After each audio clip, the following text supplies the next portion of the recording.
ఎన్ని రోజుల నుండి వస్తున్నా మూసే ఉంటుంది. ఏమైందో రోజు చూస్తున్నా ఇలానే ఉంటుంది. బీపీ మందులు లేకుండా ఏమీ లేకుండా ఏంటో ఇది. ఎటు వెళ్ళిపోయారు డాక్టర్ అమ్మలు? అసలు ఫోన్లో ఏం చేస్తాం, పొలంకి వెళ్ళొద్దు. ఈ రోజు కూడా ఎవరూ లేరా? ఇన్ని రోజుల నుంచి వస్తున్నాను, బీపీ షుగర్ మందులు లేవమ్మా. నేను ఎక్కడి నుంచి తెచ్చుకోను? ఏమైందమ్మా ఇలా వచ్చినావు? బీపీ షుగర్ మందుల కోసం వచ్చానమ్మా. మీకు తెలియదమ్మా, వాళ్ళు వారం రోజుల నుంచి సమ్మెలో ఉన్నారు. సమ్మె ఏంటమ్మా? సమ్మె అంటే 6 సంవత్సరాలుగా పనిచేస్తున్నారటమ్మా.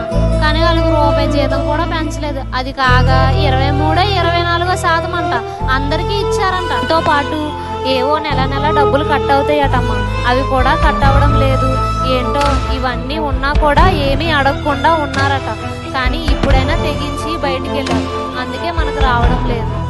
పక్కనే హాస్పిటల్ ఉందమ్మా, అక్కడికి వెళ్ళొచ్చు కదా, లేదంటే నీ ఆరోగ్యం పాడవుతుంది. పెద్ద ఆసుపత్రి చాలా దూరంగా ఉందమ్మా, ఎండలో వెళ్ళలేను. ఆ ప్రభుత్వం వారు కనికరిస్తే, వాళ్ళ బాధలనేవో తీరిస్తే ఈ బాధలు ఉండవు కదమ్మా.